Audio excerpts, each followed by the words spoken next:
The Infinite Forbidden is officially releasing in less than a week, but how good is it? How's it going, everyone, and welcome to another video. The Infinite Forbidden set list was finally officially revealed with all the rarities, so today I wanted to go over the entirety of the set to find out how good it actually is. Basically, I'm going to go over the cards and the archetypes in the set so you know what cards to look for when opening it, and if you should buy it sealed. But first, if you're excited for the video, then make sure to smash the like button. If this video hits 250 likes, I'll bring you the ultimate guide on how to beat Snake Guy Fiendsmith, which is going to be the best deck of the format the second Infinite Forbidden becomes legal. Also, if you like competitive Yu-Gi-Oh, including deck profiles, guides on how to beat the best decks, meta discussions, and videos just like this one, you're gonna love this channel, so make sure to subscribe. But with that being said, it's time for us to find out just how good is the Infinite Forbidden.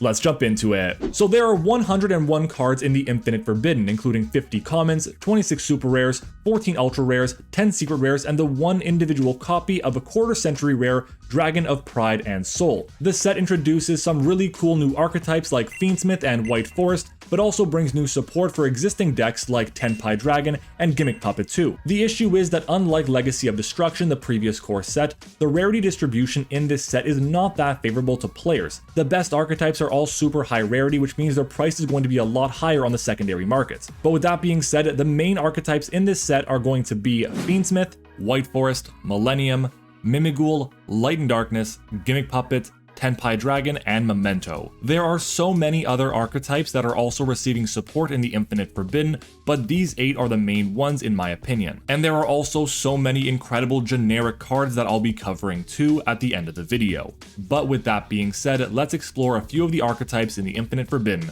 starting off with Fiendsmith. The Fiendsmith cards we're getting in the Infinite Forbidden are Fiendsmith Engraver, Requiem, Sequence, Lacrima, Desiree, Tract, Sanct, and Fiendsmith in Paradise. So these are very clearly the chase cards in this set, and Konami knew that, making 3 of them secret rares in Engraver, Requiem, and Tract. So if you want to play just a bare bones Fiendsmith engine, you're looking at least 5 secret rares from this set. But why is the engine so good? Well, it's because any 2 monsters can make the Moon of the Closed Heaven, which is also releasing as a common in Infinite Forbidden. And that card can then be used to make Fiendsmith Requiem, which can then summon the Engraver out of the deck and get the rest of the engine online. The combos can end on a few rank 6 monsters, including Beatrice or DDD Wave High King Caesar, or just end on Desiree, which is likely going to be 2 Omni-Negates on the field. Honestly, all the Fiendsmith cards are very good, but the engine of 3 Engraver, 1 Requiem, Sequence, Lacrima, and Tract will be the most common ones played. And considering this set is officially being released the day before the NAWCQ, these secret rare cards are going to command an insane price point, and they deserve to be the most expensive cards in the set. They're gonna warp competitive Yu-Gi-Oh around them for the foreseeable future. Up next is the White Forest archetype, starting off with a Stellar of the White Forest, Elzette, Rucia, Sylvie, Diabelle, Queen of the White Forest, Rissella, Sinister Soul of the White Forest, Silvera, Wolf Tamer of the White Forest, Beware of the White Forest, Tales of the White Forest, and Woes of the White Forest. White Forest is one of those decks that a lot of people were very excited to play, because it looks like a fun synchro strategy that can also set up a ton of interruptions, all while being mixed with different strategies like Centurion or Runic or even the Toy Engine. But considering the deck has 3 secrets in a Stellar and Elzette, which are 2 of the starters and 3 of the strategy, as well as Diabelle, the boss monster, it's going to be a less popular deck than expected. Oh, and the deck still has 3 ultra rares in the 2 other synchros, Rissella and Silvera, and Tails, which is the Rhoda for the strategy. So it's safe to say that if you want to play White Forest, it's going to be a little expensive. But if you want a fun deck that also has a lot of meta potential with multiple strategies, then I think you should consider picking up White Forest as a deck. But before I move on, each core set has 10 secret rares, and Fiendsmith and White Forest have 3 each. There needs to be a healthier mix of rarity distributions in core sets, or the cost of product needs to be adjusted to make cards more accessible to players, since it's not guaranteed that sets are reprinted in the Megatons every year. Just look at Sprite and Power of the Elements, it's only just been recently reprinted. But I digress. Moving on to our next archetype, it's going to be the Millennium cards. Starting off with the Unstoppable Exodia Incarnate, Sengenjin Wakes from a Millennium, Maiden of the Millennium Moon, Millennium Ankh, Fiend Reflection of the Millennium, Shield of the Millennium Dynasty, Weju Temple, Golem that guards the Millennium Treasures, Obliterate Blaze, and Exod Fires of Rage. The Millennium cards are basically the newest Exodia retrain. There are a ton of great main deck consistency tools, and they have searchers with Golem, Shield, and Sengenjin, and the Exodia Fusion monster is very strong, but it's more of a casual deck, at least with this wave of support. It's also a decently expensive deck. It's nowhere near as bad as the previous two, but Millennium Ankh is a 2 or 3 of and it's a secret, while Sengenjin, Unstoppable Exodia, and Wedju Temple are also ultra rares. But in my opinion, this is actually a fair rarity distribution for this deck. It's an anime archetype that actually has some future potential and can pair well with other strategies, as long as you don't lock yourself out of summoning with Ankh. And I think my favorite thing about this deck is that you can use the new Obliterate Blaze to equip the Exodia Fusion with the 5 original pieces.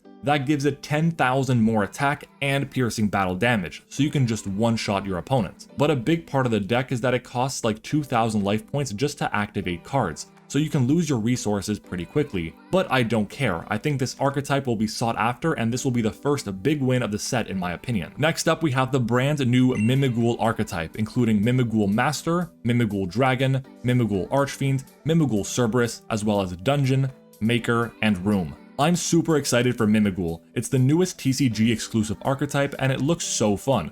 It's basically a flip control deck, so if you like old school Yu-Gi-Oh, you would be interested in this strategy. The cards revolve around giving your opponent the level 1 monsters in Dragon, Archfiend, and Cerberus. Then you flip them face up and force your opponent to use their negative effects against them. They can range from destroying all of their monsters to giving you additional draws. And then they're all given back to you so you can use them for whatever purpose you want. The field spell Mimighoul Dungeon also makes it so neither player can normal summon if they control a set monster, so it forces the opponent to trigger their negative effects before actually starting their plays.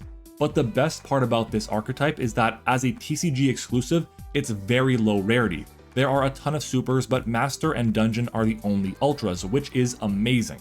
The deck will be accessible to everyone, and I love that it's a playable deck right out of the box, unlike previous TCG exclusives. I can't tell you how excited I am for this deck and its future support. The new cards as part of the Light and Darkness archetype are Light and Darkness Dragon Lord, Dark End Evaporation Dragon, Light End Sublimation Dragon, and Dragon's Glory of Light and Dark.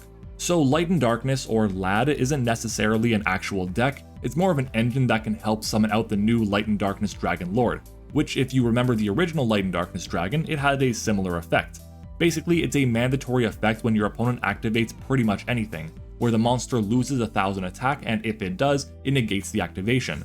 Now this can be very strong against some decks, but against others where effects can be looped or a card that says its effect can only be activated once per turn, they can just keep on forcing the negation until the LAD is all used up.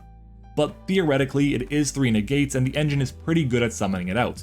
It's going to see some play in branded decks, but I don't think it's strong enough to be a common strategy. The new Gimmick Puppet cards are Gimmick Puppet Fantasix Machinex, CXC's Gimmick Puppet Fantasix Machinex, Gimmick Puppet Rouge Doll, Cattle Scream, Little Soldiers, as well as Mansion of the Dreadful Dolls and Service Puppet Play. So I need to do more research on the Gimmick Puppet cards because this deck is going to be good. It's going to be one of the better decks of the format, not because it's a fun or interactive deck, but for the exact opposite reason.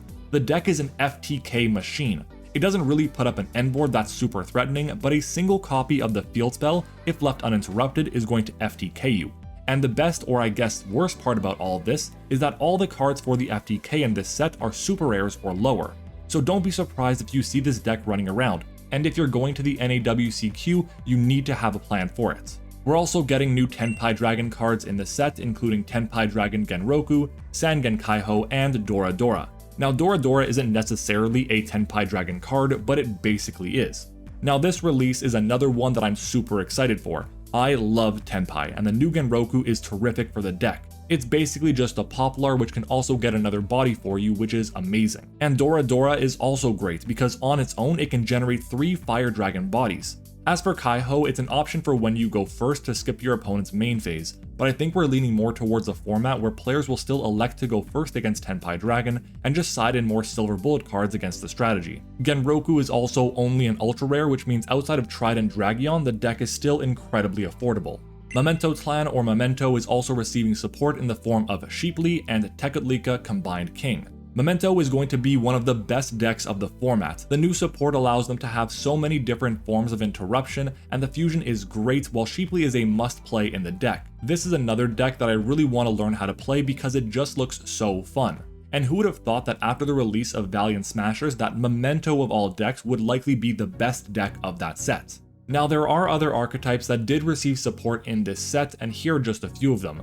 Ragnaraka got 2 new monsters, Centurion has a new body, as well as Valmonica has a new Link monster, the Dark Magician cards are in reality just support for Shining Sarcophagus decks, and MattOshea and Drytron each got 3 new cards as well. But there are so many other amazing cards in this set that I wanted to talk about that aren't actually part of an archetype.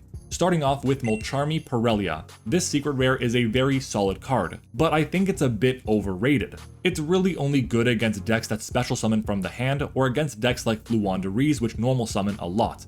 But I do think that eventually there will be a format where it's incredibly powerful. Silhouette Rabbit and by extension Silhouette Trick are both also awesome cards and I'm really excited for them. Rabbit is just another generic Link 2 monster that offers so much without being oppressive. It uses trap monsters to great effect and gets advantage when you do so. Basically, you can set the Silhouette Trick for interruption, or you can set Azarun from your deck directly, which is a summon negate. This generic Link 2 monster will see play sooner than you think, and I honestly believe it's deserving of being a secret rare. Dominus Purge is another new hand trap being released in the set as a secret rare. It's a really strong card that's basically just Ash Blossom in a trap card. But you can't activate dark, fire, or water monster effects for the rest of the duel after you activate this card. But it doesn't really matter because the decks you would play it in don't use those attributes anyways. And also, dark and fire decks are already way overpowered. Vesper Gearsu is a really unique board breaker that can change the course of the game, and your opponent is the only one that determines how strong it can be. It's also a common, and I do believe it'll see some play too, so I'm definitely getting myself a playset. Spellcard Monster Reborn is just a quick play version of the original Monster Reborn, and I do think it will see play because it not only offers graveyard interruption, but it also lets you extend further. If you summon back a Link monster, you can then use it for Link material. It won't be a surefire staple, but I like the effect design of the card a lot. And finally, 2 cards that everyone wants to talk about are Aerial Eater and Necroquip Princess. Both of these cards are level 6 fiends and are generic extenders for any deck using the Fiendsmith engine, and there is no doubt they're very good in that engine. My only concern with them is that most decks using the Fiendsmith engine already are very consistent and have a ton of mandatory extra deck spots already being used. I think it's very possible that one of these cards become a mainstay in Fiendsmith decks, but I would be a little surprised if both did. At least they're only just commons, but they're also the best TCG exclusive cards we've had in a long time. Now that we've gone over the entirety of the set, what do I actually think of it? Well, honestly, I think it's a very strong set in terms of power level. There are so many amazing cards being released in this set, and I think it's going to be very impactful to the game today. The issue is, it's so high rarity. The best archetypes are all super high rarity. You have Fiendsmith having 3 secret rares as well as White Forest, and those are 2 strategies that people really wanted to use. But in my opinion, the set will sell very well because everyone's going to want these cards, especially just in time for the WCQ season and the Nationals format where all these cards are basically unlimited. And considering that like 9 of the secret rares are all really solid hits, people are going to try and open this setup quite a bit, and I think if you want to open it, I wouldn't be against it at all. But I also don't think that Infinite Forbidden is going to be as good as Age of Overlord because there's not that one big time haymaker card in the secret rare slot like SP Little Knight, or even in the ultra rare slot in Typhon. But I do have faith that there's going to be a high quantity of these cards on the market because the set's going to be ripped open. So if you want to pick up other archetypes that aren't exactly Fiendsmith, you should have a good time doing that. And there you have it. You now have everything you need to know about the Infinite Forbidden. So let me know down in the comments, what are your thoughts on the set and are you planning on buying it sealed? Also, what cards are you actually looking for from the set? For me, I would love to get the Fiendsmith cards, but honestly, Mimighoul is looking really fun, so I definitely want to pick up an entire core for that archetype. Oh, and Silhouette Rabbit. I also want to pick up that card as well. I think it's going to be super underutilized for the time being, and I also think it's going to be a great card for a long time. Anyways, if you made it this far in the video, make sure to leave a like on the video. Remember, if we hit 250 likes on the video, I'll bring you the ultimate guide on how to beat Snake Eye Fiendsmith, the best deck in Yu-Gi-Oh! Subscribe to the channel so you don't miss another video, and don't forget to check me out on Twitter and join the Discord server, both of which are linked in the description. Thank you for watching, I hope you enjoyed it, and I'll see you all next time.